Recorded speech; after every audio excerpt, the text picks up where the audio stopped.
मुसलमानों पर इसलिए धार्मिक प्रताड़ना नहीं हो सकती कि तीनों देश घोषित इस्लामी स्टेट।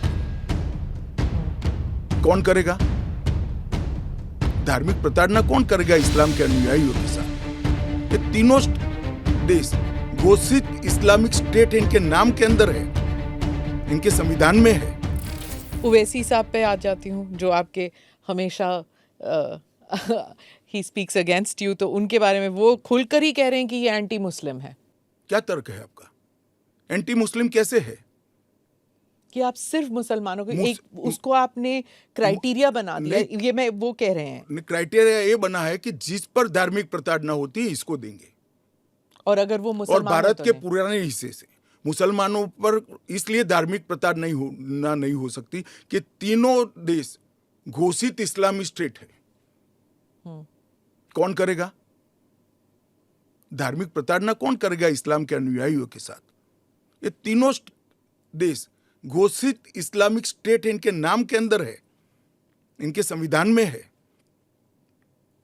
पर मैं फिर से वही पूछूंगी कि अगर आप ईसाइयों को दे सकते हैं, अगर आप पारसीज को दे सकते हैं जो इस्लामिक नहीं है, और अगर उन पर हो रहा है, तो फिर आप why can't you give it मुसलमानों को क्यों नहीं? देखिए, ऐसे तो फिर दुनिया भर से देश में जो आए सबको नागरिकता दे। तो अमेरिका तो करता है ना, सबको ले हम भी करते हैं, अप्लाई करें। वो घुस कर नहीं आ सकते। उनको ऑफिशियल एयरपोर्ट से, ऑफिशियल पोर्ट से, ऑफिशियल लैंड पोर्ट से आने की परमिशन ही नहीं है, इसलिए बेचारे घुस कर आते हैं, शरण में आते हैं। अमित भाई, वो आपका एक वो इंटरव्यू बार बार लूप पे चल रहा है हर जगह कि क्रोनोलॉजी समझिए, सीए के बाद एनआरसी आएगा। देखिए, ऐसा है स्मिता जी, सीए का कानून अभी चर्चा पर है। एक, इसमें एनआरसी का कोई प्रोविजन नहीं है।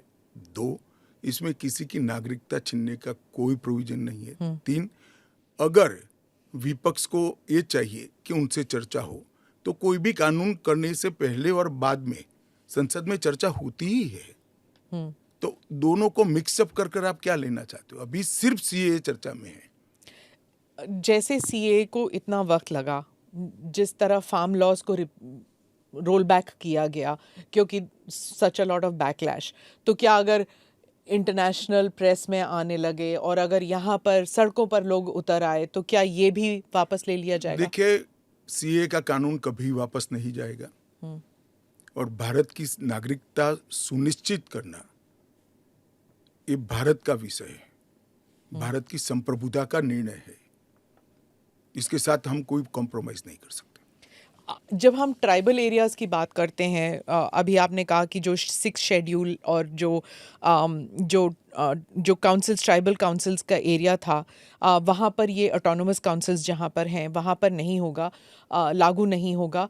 इन एरियाज़ में जो है डेवलपमेंट होता नहीं है क्योंकि इतने सारे लेवल्स ऑफ गवर्नेंस होते हैं वहाँ पर। आप 2 दशक पहले की बात कर रही हैं। हाँ, आज वहाँ जाकर आइए, मोदी जी ने पूरे नॉर्थ ईस्ट में एयरपोर्ट वगैरह, हाँ, एयरपोर्ट बना दिए, रेल पहुंचने को आ गई, रोड बना दिए, हर घर में बिजली पहुंच गई, शौचालय पहुंच गया, हर घर में स्वास्थ्य की सुविधाएं पहुंच गई, गैस का सिलेंडर पहुंच गया, शिक्षा की भी उच्चतम शिक्षा संस्थान आज नॉर्थ ईस्ट में एस्टैब्लिश हुए हैं।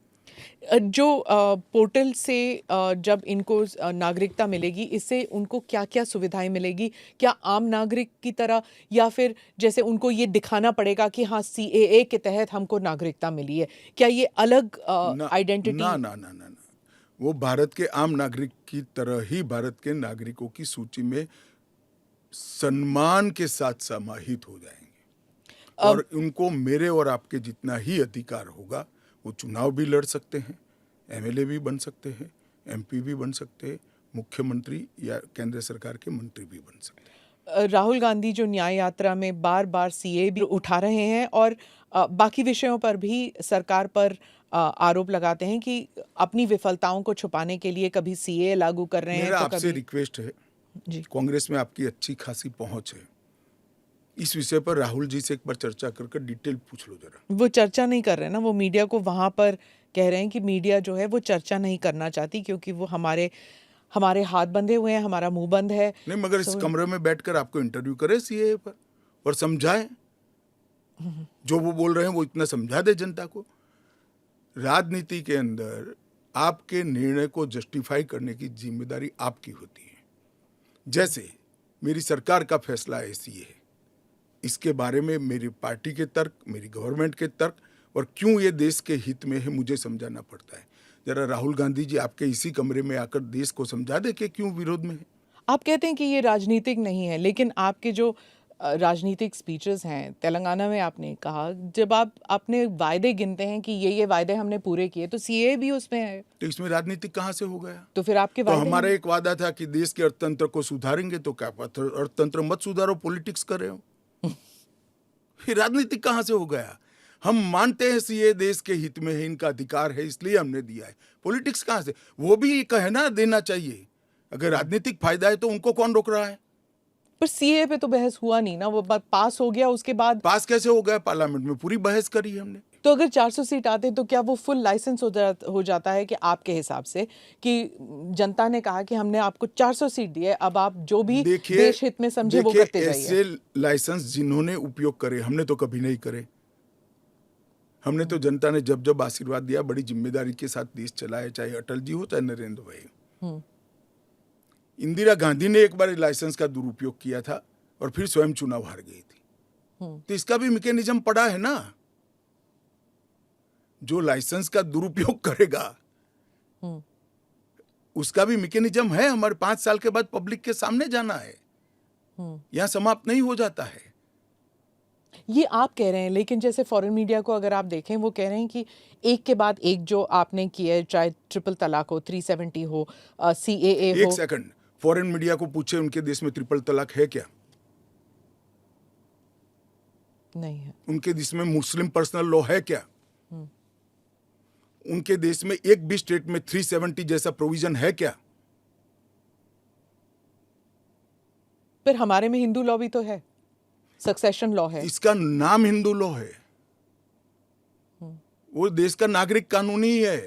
फिर मैं उसी सवाल पे आती हूँ, चाहे सीए हो, यूसीसी हो, या यूसीसी नहीं, सीए हो, या फिर 370 हो, ट्रिपल तलाक हो, ये सब आपकी मेजॉरिटी की वजह से ये सब स्मूथली हो गया। अगर आप 400 लेकर आते हैं तो फिर तो कुछ और ही हो सकता है, इन द सेंस कि प्रियम्बल तक आप बदल सकते हैं, सोशलिज्म हटा देंगे, सेक्युलरिज्म हटा हमारे देंगे। संविधान की रचना करते वक्त ये सारी चीजें बहुत सोच समझकर बनाई गई हैं। तो मुझे बताइए कि जब जवाहरलाल नेहरू जी की पूर्ण बहुमत होती थी, इंदिरा जी की होती थी, राजीव गांधी को 400 सीट मिल गई, तो उस वक्त सब उचित था? नहीं था ना, इसीलिए तो उन्हें हटा दिया गया। तो हम भी नहीं करेंगे, उचित नहीं करेंगे, हम संयम नहीं रखेंगे, सेल्फ डिसिप्लिन नहीं रखेंगे, तो हमें भी बदल देंगे। ये तो कोई तर्क नहीं हुआ। देखिए, नरेंद्र मोदी के पास, इस देश के प्रधानमंत्री के पास 10 साल का ए ग्रेड पास्ट रिकॉर्ड है और 25 साल का प्लानिंग है। 25 और साल 25 साल Total. का प्लानिंग उन्होंने बनाया है कि 15 अगस्त 2047 को भारत पूर्ण विकसित भारत होगा। और उन्होंने पहली बार सरकार की मदद से नहीं, देश के 130 करोड़ लोगों को आह्वान लेकर संकल्प करा है कि सभी लोग जुटे, और ये 25 साल भारत को महान बनाने के 25 साल है। और मुझे बड़ा गर्व है कि मेरे नेता के आह्वान पर पूरा देश आज इस संकल्प से संकल्पित होकर अमृत काल के लिए तैयार होकर खड़ा है।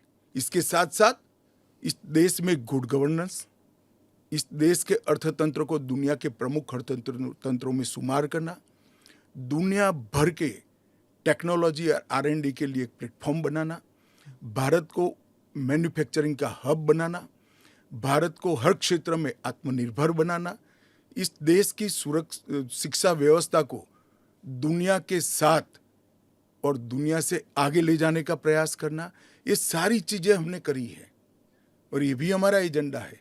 मगर आप जब हमारे भाषण में से कुछ चुन लेती हो तो यही मुद्दे चुनती हो। अगर आप चुनाव जीतते हैं अगले 5 साल में, एजेंडा क्या होगा? चलिए, एजेंडा हमारा घोषणा पत्र आएगा, इसमें आ जाएगा। आपका बहुत बहुत धन्यवाद।